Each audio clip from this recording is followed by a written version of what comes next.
and welcome to today's stream. We have been following a little theme through the last 3 days of October. We are now on day 26, and the word is dark. We have been following a theme, as you know. I've had a triple bypass, but that's for another story altogether. Check out day 24 to feel my story. But first, let me show you a little origin story of Professor P. Who is Professor P?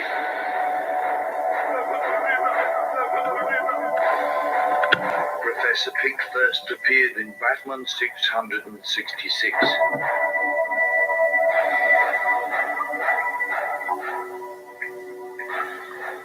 There is little to nothing known about Professor Pig's early history. Allegedly, Lazo Valentine was a skilled surgeon and scientist. He was also known to be obsessed with fiction and novels such as Pygmalion. The story was a myth about a sculptor who fell in love with his own creation.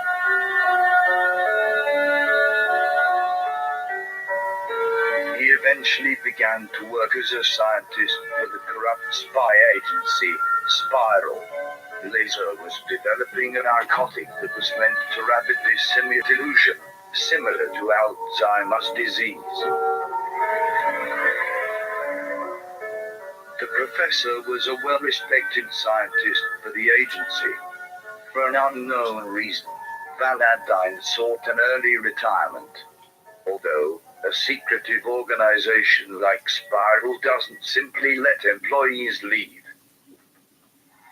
The organization trapped Lazo and forced his narcotics on him. He quickly began to lose his mind. Lazo suffered a total schizophrenic break, and a new persona was born.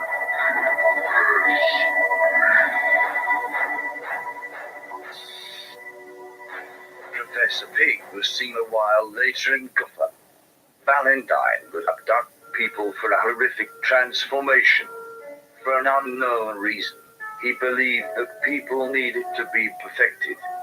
Through an obscene transformation, he would attempt to make his victims look like dolls. He would name his creation Dollatrons. Pig, better. Pig, better. The transformation begins when he bonds the doll faces onto the victims' faces. He then performs brain surgery, which lobotomizes them and supposedly does some gender realignment. The victims are then left completely mindless and are easily taken under his control.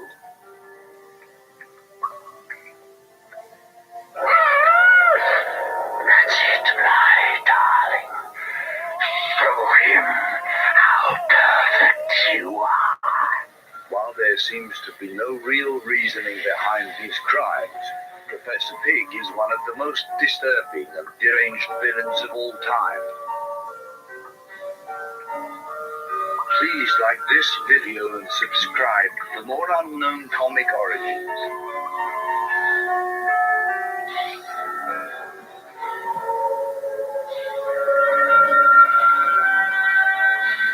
And there we have it, my children. A little story of Professor Pig, and slightly the theme of this 3-day challenge from Open Heart. I won't bore you with the old pages. I would recommend going checking those out. There are many for you to see. Over in the playlists, my pretties.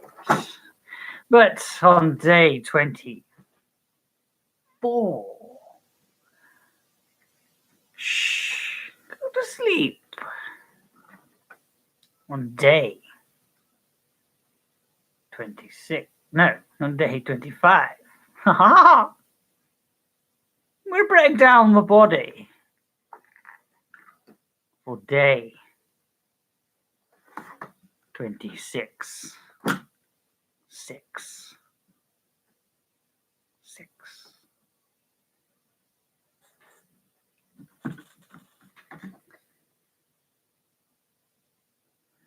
What shall we listen to? Not this. Ah. Should I have a little story from Professor Pig? There doesn't seem to be anything. So let's have a look quickly, shall we? Yeah.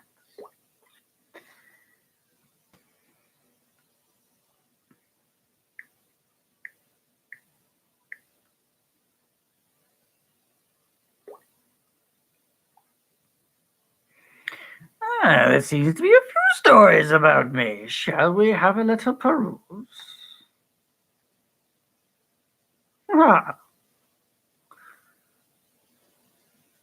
I think we'll listen to some comic historian today, as the zombie story we were listening to will be linked in the videos down below in the description or in the comments section. But if today, as we're keeping the theme with Dr. Pig, I think we shall have a little listen.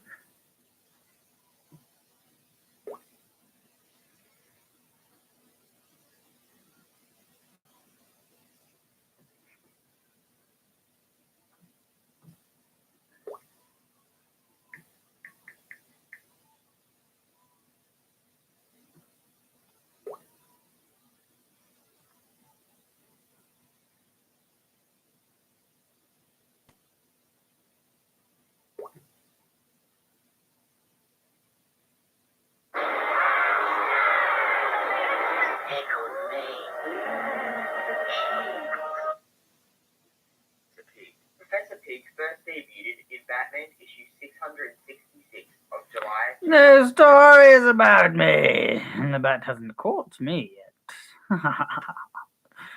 So, I don't know what to listen to.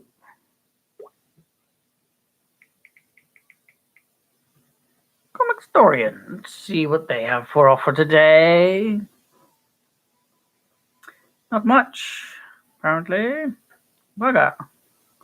Not good. Not good. I'll have to make my own story. Oh well, I have something to draw today.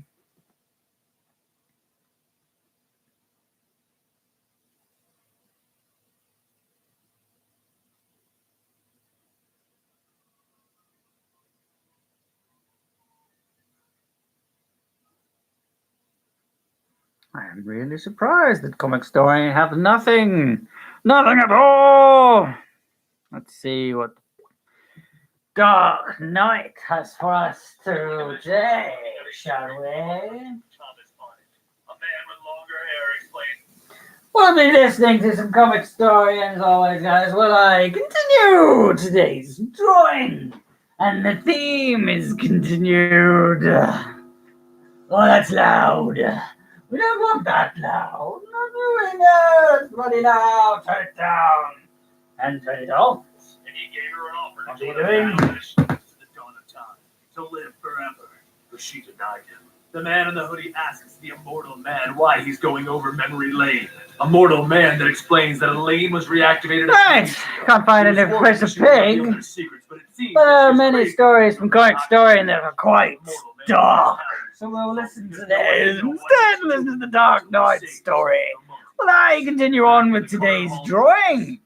I have something, one of my professional little professions that I like to show off. And I'll just show you what I'll be working from today, shall we?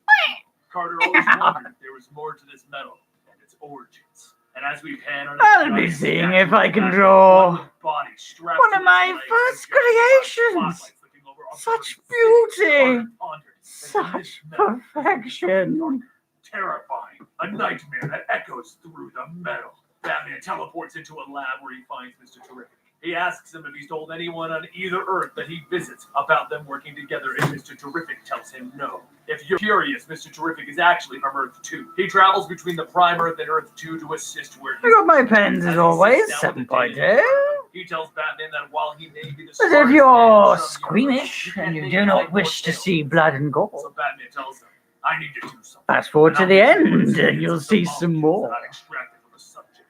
The subject is too Glad volatile you. to get loose, so he was locked away. It's time to let him out of the box. He opens the door and Mr. Terrific smiles. Damn right it is. And inside an egg-shaped machine with a diamond on it appears. Back in the Yeah, back, shall we Hal lights the begin? way in the secret room, commenting that only Batman would have a secret cave in his secret cave. What is this place? And a voice, a cracking, nasty, demented voice, speaks up. Oh, I can clear that up for you. Hal looks at Duke and Duke snaps. I didn't say anything. So he asks the ring, how many life signatures are here? And the ring malfunctions. Hal looks at it. This doesn't make any sense. Why would it? A mystery never makes sense at first. And Duke asks, mystery? And the voice continues, oh yes, our friend with the pointy ears has been following it for years. Duke and Hal look around to see all of the relics on display in the world that contain mystery. The Court of the Owl's tooth, Dr. Fate's helmet, Aquaman's trident, Wonder Woman's bracers. And the voice continues. It all started with a tooth, a metal tooth that could bring back the dead. You see, the metal shouldn't be able to do that. And Batman had to know what it was and what was in it. So he extracted something from it, a strange substance that he had never seen before, that he couldn't explain. You can feel the power from it, right? That power consumed him. What was that strange metal? And what was its connection to the Court of the Owls? He formed a team, a Black Ops team, the Outsiders, to go out and find any information on this metal. Hal's been tinkering with his ring, and he tells Duke, we need to leave. I've been all over the galaxy, and my ring has never done this. Oh, no, you can't do that. I've been dying for a chance to see you both face to face. We're all connected, you see. I was hoping someone would come meddling. It's been so lonely down here. Duke and Hal look on, and they see a container holding green liquid. The next part is about Dionisio. It has to do with the metal. It's in its liquid form. But he wasn't the only one who found it, was he? And Duke realizes what's going on. No. He simply says that while Hal is freaking out asking, who are you? Oh, you see, Batman started to put the pieces together like I did. Hal and Duke look in front of them to see a massive door, and the voice continues. If you two are so very brave, just open the door. Back in Carter Hall's story, he explained that he studied the nymph metal for years, trying to unlock its secrets. But this was something far beyond his understanding, so he dug deeper and deeper until he was able to put together the mystery. It all began with the 3 tribes, or rather, 4 tribes. The hidden Bat tribe was something else, something bigger, something beyond his control, and he needed to know more. Over at the Fortress of Solitude, Batman arrived calling out Clark. You see, a long time ago, Batman locked something away in the Fortress of Solitude. Something that he didn't want to have access to. And he didn't want Superman questioning, so Superman agreed to lock it away. In order to open that lock, Batman brought along Mr. Miracle, one of the new gods, and someone with the ability to open up any lock. Once he opened up the door, Batman walked into the room, and in front of him was a giant golden tower spewing dark energy. And the rest of the chapter from Carter Hall continued. I wish I could go back to that moment and warn myself. I write this journal for anyone foolish enough to pick up my trail. Whatever you do not follow in my footsteps. And just like that, Batman pulls up his computer, telling it to trace the dark energy. He can finally see where it's coming from. You see, some doors are meant to remain closed because behind them, you'll only find horror. As Hal Jordan and Duke both walk into the room that Batman locked away so carefully, they see a man in a black suit and green hair. This is a mystery. Let's stretch us to the dawn of time. It's bigger than all of us, and it sure as hell is bigger than you, Mr. Green Lantern. You don't understand. All of that was just a cruel joke. You were just a couple of pieces of Batman's puzzle, like me. Carter Hall's journal continues telling the tale of how he and Shira brought together the Immortals, individuals who were never meant to be together. And through lightning and the metal, the truth would be seen. While Batman moved to his next location, with the help of Wonder Woman, she walks him into an area that he shouldn't be, to speak with the blacksmith of the gods. Diana tells him that the gods have fled the earth. They believe a war is coming and they've left. so she hands him a sunblade, a sword imbued with the power of the sun. But back in the Batcave, the Joker stands behind his electrical field, keeping him from Duke and Hal Jordan. Duke tells Hal that they should leave. This is Batman's thing, and the Joker asks him, "Oh, Dookie boy, are you upset that I poisoned your parents?" Duke reaches into the electrical field, and the Joker leaps back.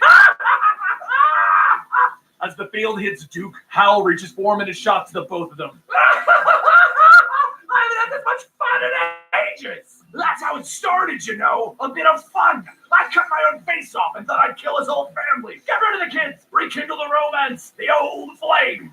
But as it turns out, he likes the brats. So here I was, tumbling into the deepest corner of the Batcave, and splash! I have to admit, I thought I was a goner until I woke up in the dark, and this shimmering green metal was running all over me, stitching me back together. That's when I saw it, towering over me, a marking on the wall, older than Gotham, older than civilization, the bat behind the bats. I needed to know more.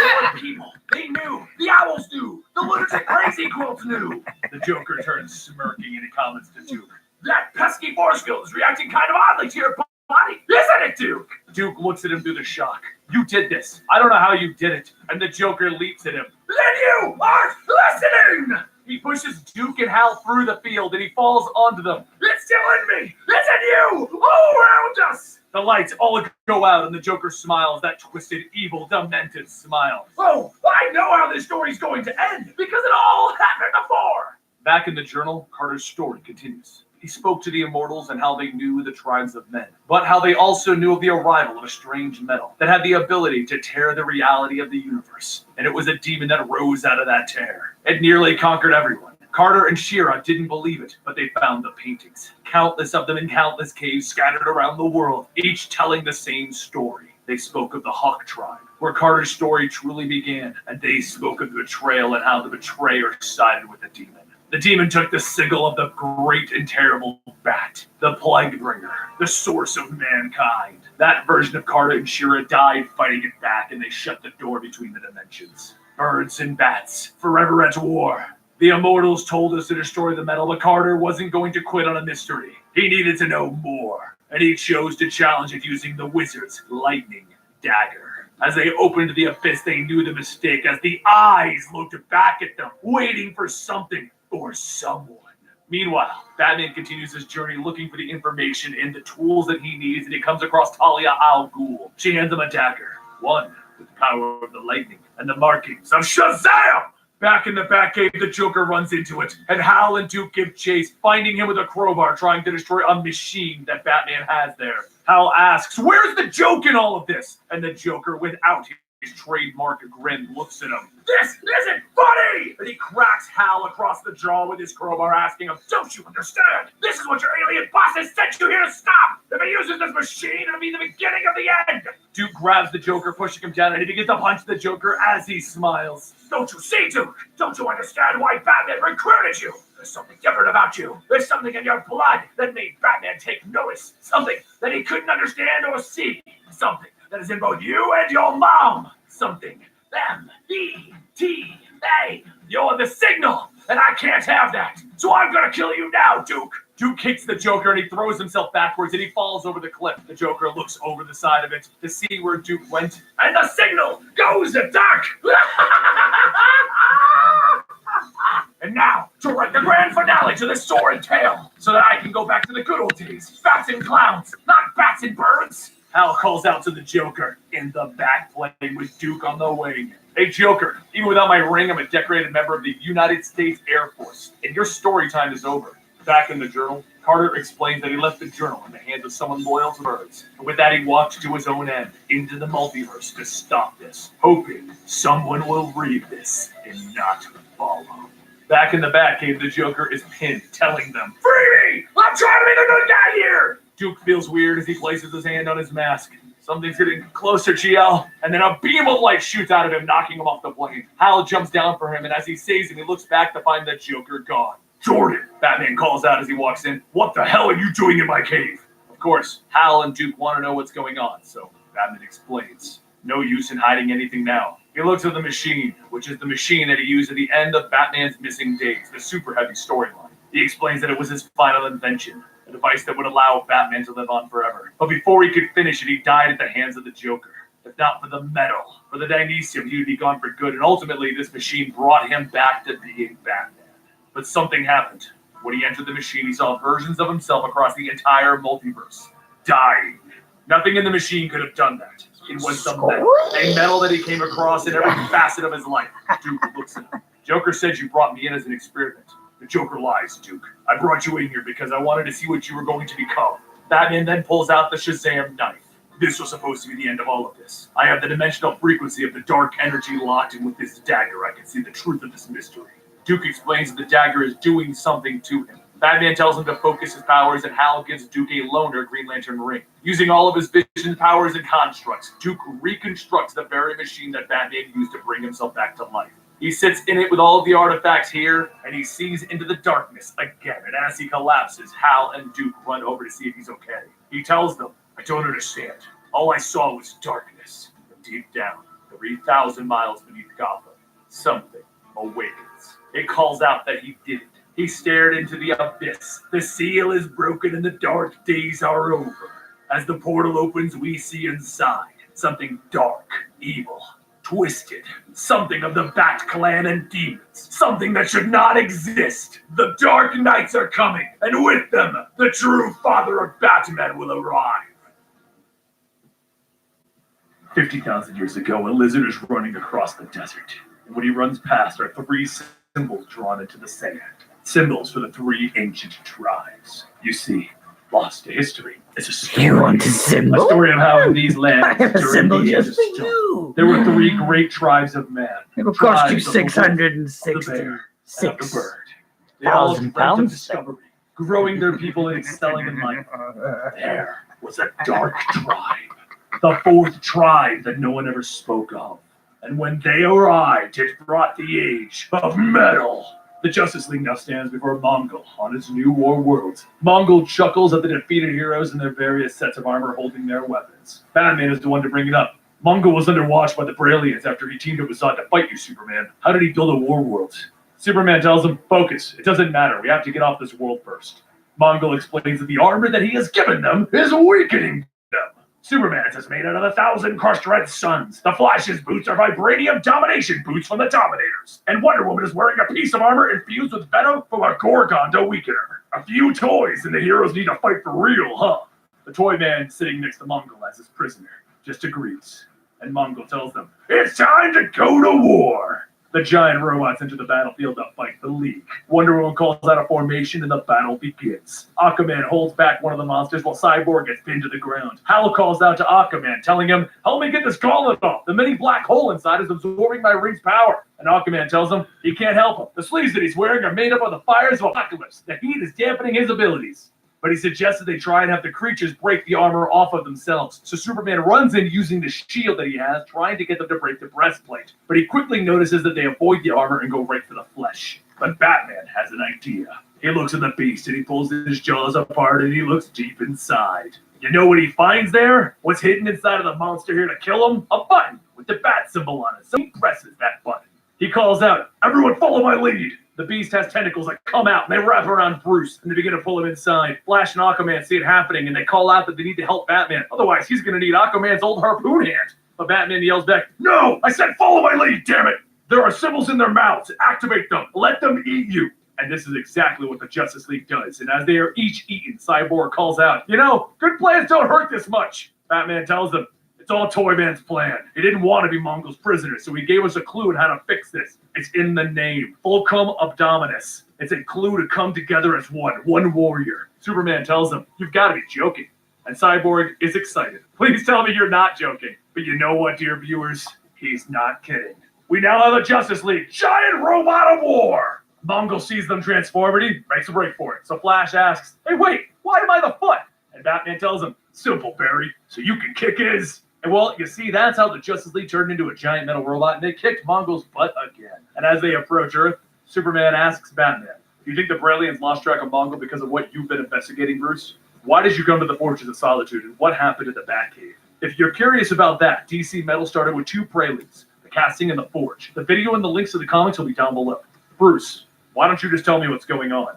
And Batman informs Superman. No, they "I'm not ready. won't We find need to this. figure this out first." And you Alfred find that. calls up to Batman to inform him, well, it's Gotham. And he'll need the entire league to have a look at this. Because while they were gone, a very large mountain sprouted right in the middle of the city. It was followed up by a dark energy storm filled with dark lightning. So everyone was evacuated at least, but it caused billions of dollars in damage. While Batman orders Alfred to scramble the family, the League has a look, and Green Lantern informs them that the energy coming off of the mountain is the energy of the machine that Hal found in the Batcave. Superman uses his X-ray vision to see what's going on, and he finds it's hollow in the inside. So there's in the flash around the side of it where he finds a door. He looks at it, and it has the symbol of an hourglass, and nothing the cyborg runs on it gives him an answer as to what it is. They walk inside of the lab, and with the same mysterious energy crackling all throughout it, they all know that this is it. In the middle, there's a pod filled with more of that energy. And then they see a message. It's chasing us. Run! And that's when the Blackhawk team walks in. The League goes on high alert, but Batman stops them. This is the Blackhawk team, a covert apocalypse team. They've been watching me. And if you're curious about when Batman met them, check out Batman End of the World in All-Star Batman. Links to the comic and the video will be down below. Batman tells the League that he knows Lady Blackhawk, the leader of the team. But as she removes her mask, she reveals that while she is Lady Blackhawk, she's also Kendra Saunders. While none of them know her, she knows all of them, and they need to come with her now. Superman and the Flash ask, why would they follow her with so much going on right here? And she tells them, because this is just the first shot of a full-scale invasion, one that's been planned for centuries. By who? I won't tell you here. The name is too dangerous. But come with me and I'll explain everything. There are places on this planet that lie outside of the normal math of things. Some exist at what we believe are phantom frequencies, spots where the cosmic energy conducted through the Earth's metal cancels itself out. Dinosaur Island, Themyscira, Skartaris, Nanda Parbat, and this place, Black Hawk Island.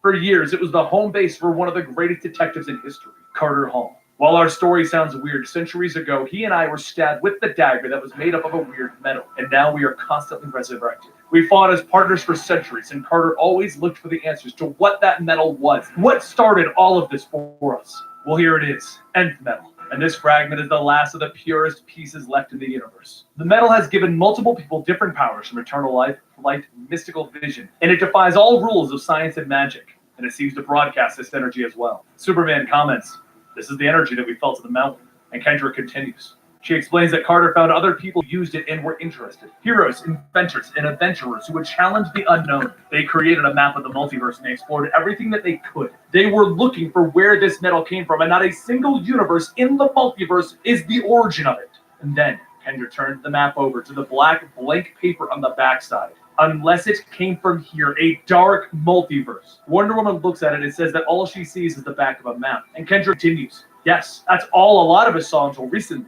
We finally discovered that dark energy and dark matter make up a good portion of the universe. We just can't see or feel it. So look at this map and imagine the Nth Metal connecting us to a realm much older and faster than ours. Flash, the one who knows the most about the multiverse, tells her, if this is true, it'll change everything that we know about everything. What proof do you have? Proof? Carter sent a team to the mountain and the entire thing was ripped out of reality. The last communications that we received from them was them screaming in terror, telling us to shut the door and never open it again. And a warning from Red Tornado that there was a thing called the Great Beast that prowled in the dark and had a name. Batman asks her what that name is, and she tells him Carter had a journal, one that's been lost ever since he followed the challengers into the dark. The name of the demon existed throughout eons, changing and evolving as the Dark Tribe prayed to the enemy of the bird, Barbados. The legend has it that he'll come through a human doorway, someone treated with the 5 divine metals, metals off of the periodic tables. And in my charts, I found another name, Wagon, which translates into Wayne. Batman, you are the one who will let the demon in. Superman stops her. Wait, your theory is a being as old as the universe has been targeting Batman for thousands of years from a dark multiverse? Kendra pulls a gun on Batman. I'm sorry, but I've been following Carter's trail ever since he vanished. And now that Challenger's Mountain has appeared on your home turf, it's time to act. But that's when Red Tornado freaks out. You open the door! He breaks out of his tube and he begins to attack the League. I warned you! He's coming for all of us! He then begins to tangle with everyone, and Kendra calls out, where's the Nth Metal? And on the other side of the island, Batman is riding a dinosaur trying to get away. Alfred, I got what I came for. But the Journal of Carter, the one that we covered in the casting in the Forge, didn't actually end there. There was another page. I told you how it all began. This story. Now let me tell you how it'll end. How it'll end if I'm wrong, and the dark is a place of evil, as the Immortals and Kendra suspect. The end will begin with a shot fired from the dark. Something to tear a hole in reality.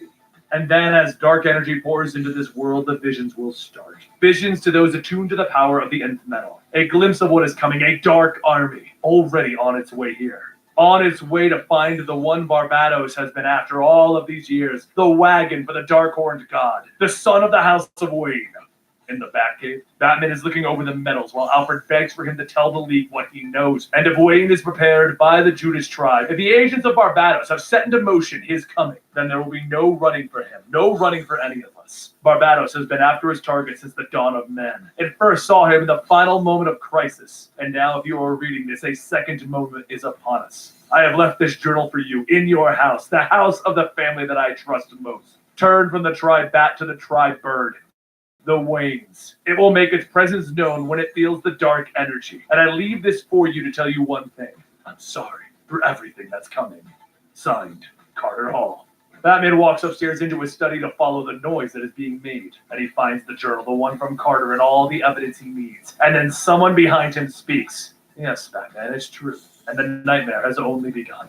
The world is set on a mission to find Batman. He's missing with the metal and he's trying to solve this himself. But the League just wants to help him, to assist in whatever is going on. They're trying to track Batman's heartbeat in the signal, and what they find is a group of people dressed as Batman. While they manage to stop most of them, Superman comes in grabbing one of them, telling him that he knows that this is the real Batman. Batman tells him, fine, I'll explain. I'm the doorway and I believe it. The first metal was Electrum, which I found in the labyrinth of the Court of the Owls. The second was Inesium, when I fought the Joker to my own death and it brought me back to life. Promethium I used in the machine to revive Batman. And now the nth metal, which I exposed myself to when I was looking into the dark universe myself. There's only one metal left, and when it touches me, I'll be the doorway and I'll open up a path for Barbados to come into this universe. How do we stop it, Bruce? I don't think we can, Clark. It's happening now in Metropolis. All over the world. Metal's laced by the Judas tribe. Conductors are screaming out that Barbados is coming. There has to be another way, Bruce. And then he realizes something. And he punches a hole in Batman's chest. Batman turns back into Clayface. Superman is holding a transmitter. One that is displaying Batman's heartbeat live. Superman hears it and he tells Wonder Woman. Batman is scared. Meanwhile, in the Valley of the Kings, Batman is there with a little baby Darkseid from the Darkseid War in a pouch. The person who came to him has led him here, and as he vanishes, he tells Batman that if he fails, the Dark Army will arrive. And if that happens, go to the place of the Black Sun to call on him again. Batman calls out, Dream! Tell me if what I'm doing is the right answer. But instead of Dream responding, Superman and Wonder Woman are there. They ask what he is doing, so Batman shows them Darkseid, and he explains. Darkseid once sent me back in time, and that's when Barbados saw me for the first time. So I got Hawkman's mace, the only weapon to ever defeat him, and I'm going to have baby Darkseid send me back in time again. We have that adventure on the channel as well. I'll link it down below with everything else that's going on. Wonder Woman tells him, you can't. The last time you only escaped because... And Batman stops her. Because Barbados wanted me to. This time I'm not coming back. Watch over my family and tell them to become better than I ever was. Tell them all I'm sorry. But sadly, this is all a trap set up by the Immortals. Batman thinks he's in the tomb of Khufu, but it's actually the tomb of Haxet. And as the dark energy begins to course through the tomb, the ancient priests of Barbados walk out. The members of the Court of Owls walk out as well, and they reveal themselves. The whole thing has been a setup to get Batman to this location, to be stuck with the last of the metal. Because it is here in these tombs that Batman lives. It pours out of the sides and it begins to code Batman. Dark sadistic chanting begins as the Court of the Owls cries out, Hail Barbados! He'll reward us! He'll chain the world and we shall rule them! And the first thing that they see in our world are 3 Robins, but dark and twisted Robins, all pale, and biting into the members of the Court of the Owls to eat them and chew on their insides. They chant, Crow, Crow, Crow, Crow! And Superman and Wonder Woman look up to see where Batman stood and they ask the people, Where is Bruce? What did you do to him? And a dark voice, one of horror and nightmares, responds, You want Bruce Wayne? Look around! That's when we see the evil dark multiverse Batman, the Drowned, the Merciless, the Red Death, the Murder Machine, the Dawnbreaker, the Devastator, and the Batman who laughed. And as they all walk out, baby Darkseid looks up and points. Stop me if you've heard this one. Worlds will live. Worlds will die. But imagine if your every fear, every bad decision gave birth to a malformed world of nightmares. A world that shouldn't exist, and desperate as it fights to survive in the world of the true multiverse far above. Welcome to the dark multiverse, home to the stories that never should be. It's all one big cosmic joke, except no one is laughing on this side. Well, almost no one. Listen close. Now this is a story of a world's end. A world transformed. Witness the rise of the Dark Knight. On Earth, minus 52. The world is ending. Bodies are being pulled up into the dark red sky of death. And the Flash is running through it shouting, "It's getting worse. Central City is coming apart. We shouldn't be fighting." This may make you wonder, who is the Flash talking to? A lightning bolt hits down in front of him, stopping him, and as he dodges it, the fire scorches the earth to his side, while ice hits the other side of him. He turns back to this person. "This is bigger than both of us. We have to do something before it's too late." The person he's talking to is someone desperate. Batman. And he has each of the rogue's tools, the cold gun, the weather wizard wand, the heat gun, and the mirror gun, all at his side. As usual, you're late, Flash. It's time for you to let someone else have the Speed Force. Batman, I told you I won't give you the Speed Force. I've lost people I love too, but Batman raises the cold glasses. Then you should understand. If you don't help me willingly, I'll make you. Flash begins to charge up his Speed Force. You know, the things I've done. The mistakes that I've made with these powers in the past. It's impossible to be everywhere at once. Batman looks back at him.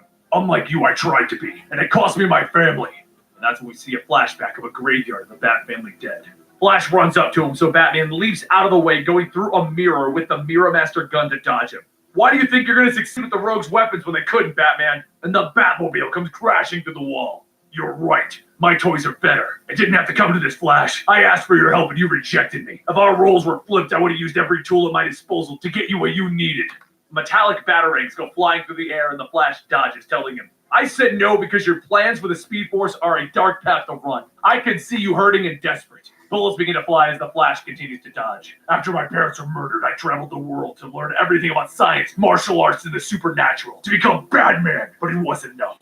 Not for Jason, Tim, Dick, and Damian. Gotham did what it always does. It takes and takes and takes. I need to find a way to stay one step ahead. Batman gets out of the Batmobile, throwing a gas grenade at the ground, and with each day, I feel myself getting older and slower. I need the Speed Force, Flash. Flash throws a lightning bolt into the gas, hitting Batman with all of it. He then stands over the fallen and defeated Batman. I'm sorry for what happened to your family. I am. But it won't end there. We have to figure out how to save everyone. Together. Batman tries to collect himself. You're right.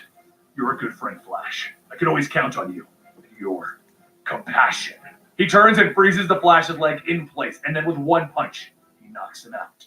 The Flash wakes up with his mask torn, asking, where am I? And then he realizes what Batman has done. He has chained the Flash to the front of the Batmobile, and he's driving at top speed as the Flash calls out, what are you doing? Batman explains, I studied your design for the Cosmic Treadmill, and I repurposed its engine to let me harness your connection to the Speed Force. I'm going to race into it and steal your connection. The Flash looks back, trying to turn his head with the chains holding him in place. Bruce, don't! The mistake I made when I vowed to my parents that I would save Gotham is that I was thinking too small, Barry. I should have promised to save the world. He hits the gas pedal to the floor and it roars as they begin to see the wall of the Speed Force breaking. Flash screams out, you can't access the Speed Force this way! You can't force it! It's going to rip us both apart! A lightning course is in front of them, exploding, and something twisted, something deranged begins to happen. I know, Barry. No! I'm sorry. Please, Bruce! But now we can save the world. Bruce! And their faces begin to tear apart as Bruce tells him, together.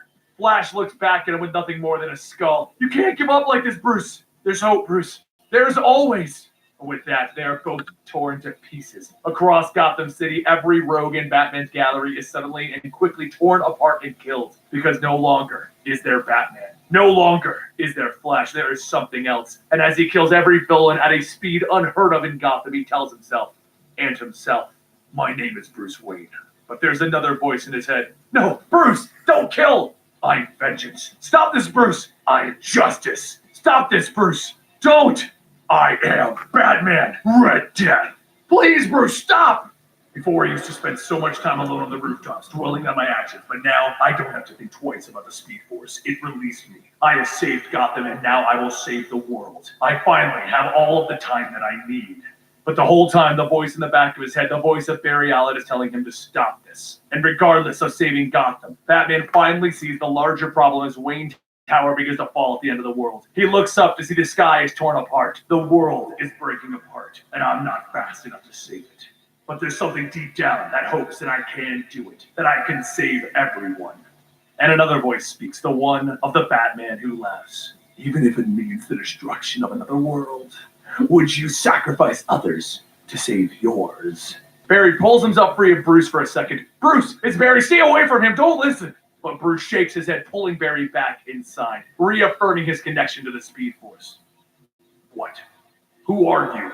Someone very much like you. Someone who lost his world simply because it was born down here. Our worlds aren't meant to last. They're destined to die. It's a cruel law of nature in this place. You can feel it yourself, everybody, can't you? Your time was meant to end. But what if I told you that there was a world far, far above that was destined to live? Batman puts on his mask, asking, "Tell me more." Over on Earth Zero, the first world of the multiverse, the evil Batmen of the multiverse have now all arrived in issues 1 and 2 of Metal, which we have on the channel. You can watch it, I'll link it down below. Each of those Batmen has now run off to handle their own affairs, and in Central City, Iris and Wally are getting lunch when they see the red comets hitting the ground. Then glowing red bats appear around them, and Red Death stops in front of them. He looks at them. The Flash's family. The Barry Allen in his head tells him, don't hurt them. His love, his sidekick. Iris, run! Red Death walks over to her. The last speedster to hurt my nephew ended up dead, so I don't care how scary your mask is. Leave him alone. Wally looks over at her, aging in front of her eyes. There's something wrong with the Speed Force. I'm so slow. And then Iris gets hit as well, and they both begin to age rapidly. Around them, the city crumbles as they hold on to each other. This world's Flash will understand in times of crisis that there must be a sacrifice. And then the heroic voice of the Flash can be heard. I don't know who you think you are, but there won't be any sacrifices in my city. Red Death begins to race down the city, and the Flash runs right behind him. Running is sort of my thing, so there's no use in trying to escape. Once upon a time, I was jealous of yours and Clark's little races, but now it won't matter. Flash quickly sees that something is off as the glowing red bats swarm around him. You're dripped. Those bats! He hits the ground in pain. Everything hurts! I feel old. There will be no more racing, Barry. That voice. Bruce? Is this what happened after you left Black Hawk Island? Red Death raises his fist into the air. If there's any part of you inside of that armor, Bruce, then you're still my friend, and I can rely on your compassion. Red Death pauses. What? But behind Flash, the symbol of Dr. Fate appears, and he grabs and pulls Flash out of the fight. Red Death looks at the symbol. Go ahead and run, Flash. They won't save you. I'm going to turn your city into the one that I lost. The city begins to crumble and turn red and change. And as the Barry inside of Bruce shouts, No! Bruce tells him, it will become my Gotham. So let me tell you a secret. All it takes is one bad day. One moment that should never have happened. The ground beneath you starts to crumble, and trust me, I know firsthand. All of us do. But one bad week, it can kill a multiverse.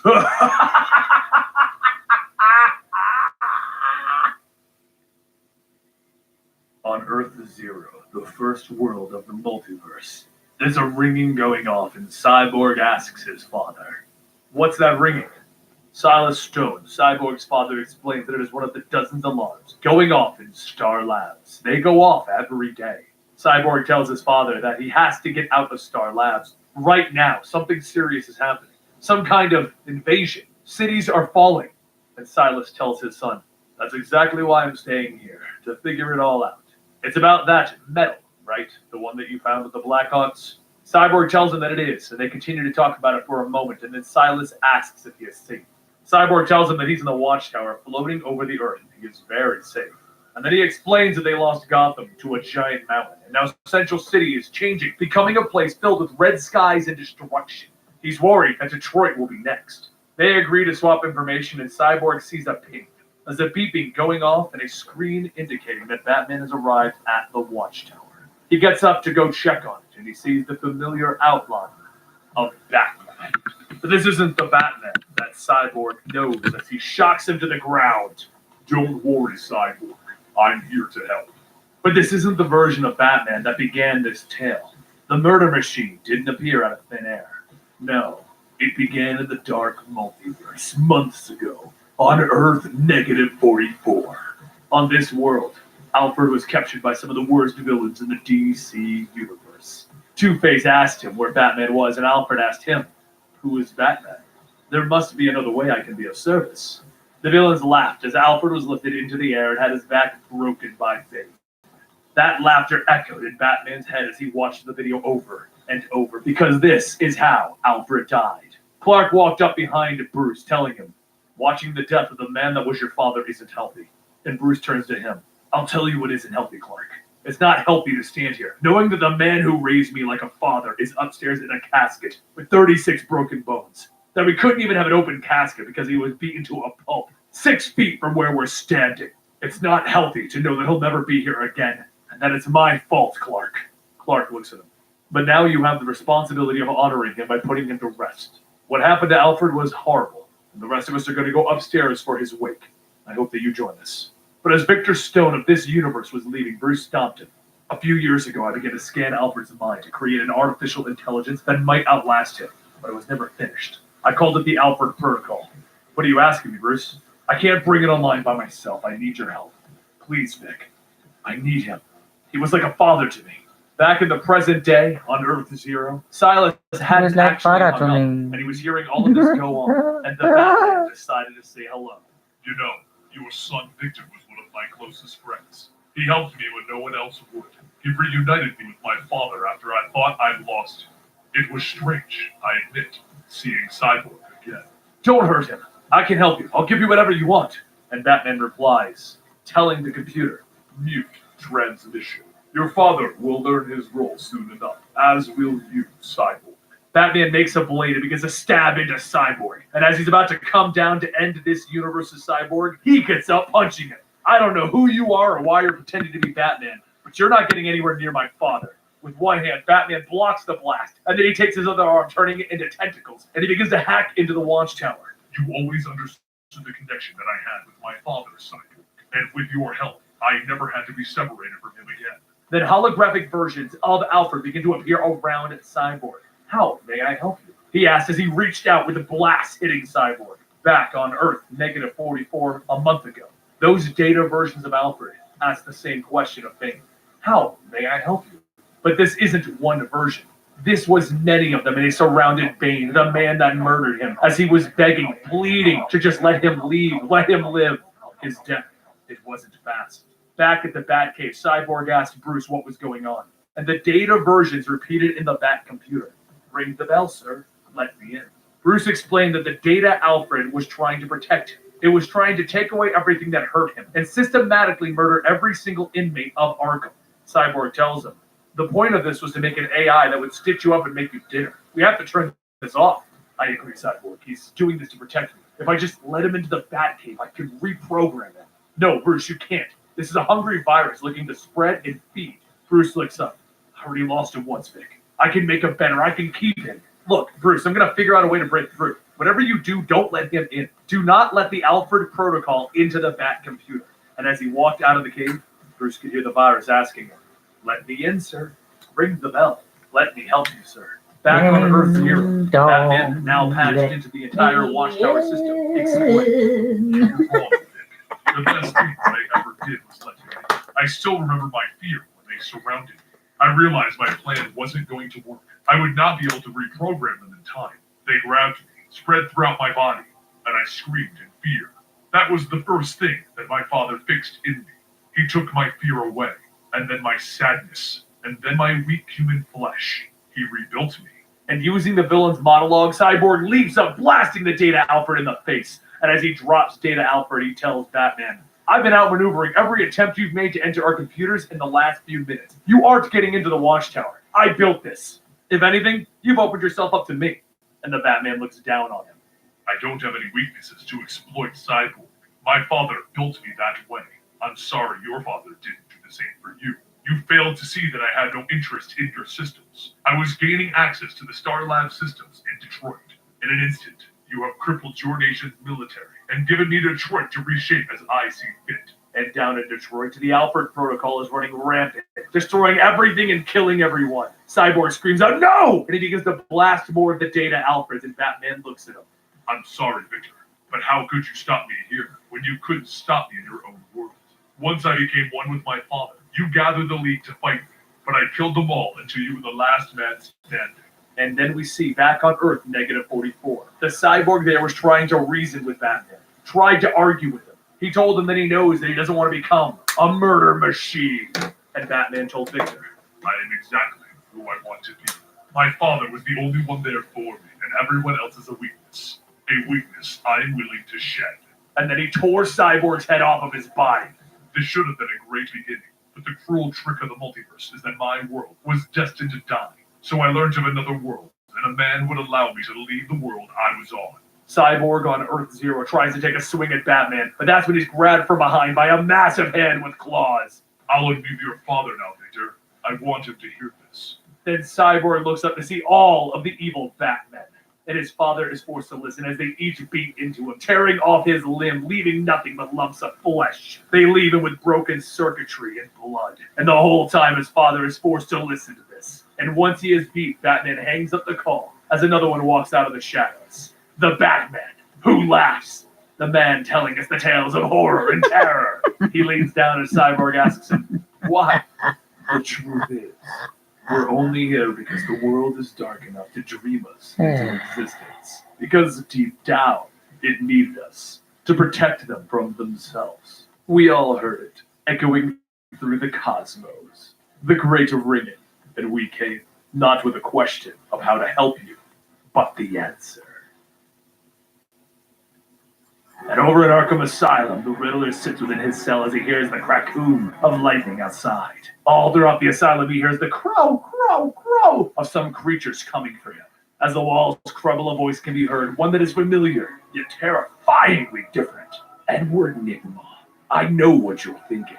You're thinking, this is impossible. You see my height, my builds. You hear my voice, and you know who I am. You know I am Batman. But also that I am not. You know that I am something twisted and wrong, and that terrifies you. But you shouldn't be afraid, Edward. You should be excited. I didn't come all this way to fillet you like I did in my world. I came here to deal with you. Edward is terrified as the Batman who laughs holds a card in front of his face. What kind of game are you playing? No. Your thinking is all wrong. You get to decide that for yourself. All your life you lived by a set of absolute truths, hard and fast rules that can never be broken. Well, with this card, the rules, they are broken. And you and your friends can reshape reality as you see fit. Take the card, join the fun, build the city into a possible riddle that makes me laugh.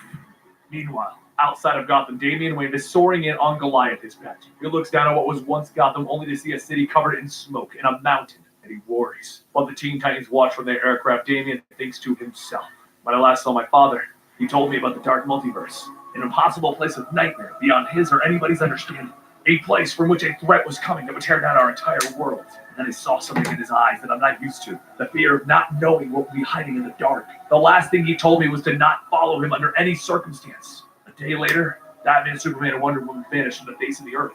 I refuse to let Gotham fall. If Batman is in there, only I can save him. The Teen Titans during this ended their discussion asking if Robin had them on a suicide mission. They land in the burning rubble that was once the street, and they look around trying to save as many civilians as they can. In front of them is a wall, and Aqualad tells Robin, stop! We have to do this as a team, don't go in there alone! But Damian tells him, I have to do this. I picked up a signal in this door, and if it is Batman, I have to go. He runs through the doorway without his team, when the voice of the Riddler can be heard. Have you heard of Pharaoh Imhotep II? Damian runs without a thought, shouting, show yourself! Where can I find Batman?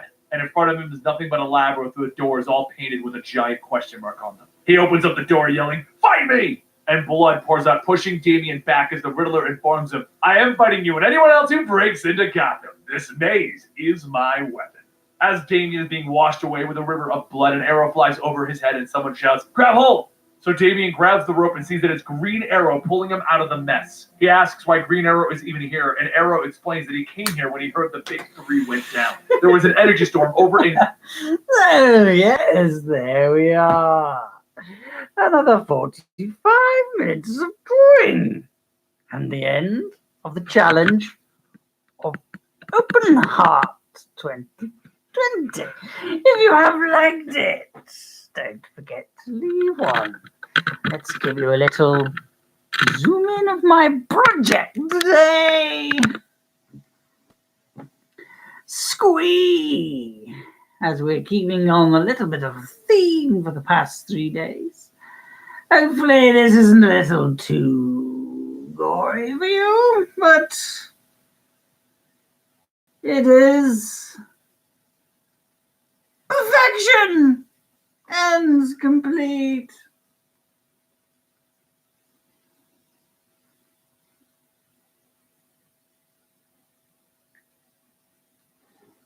Once again, my children, please go over to Instagram and leave a like on this picture, which I will post. And I will see you tomorrow for another day of Inktober. We will start another theme, I believe, though, because it's not a challenge day. It's just another daily. If you want to see the other ones that I've done throughout Inktober, click the links that will appear. Thank you very much for watching. Squee! Squee!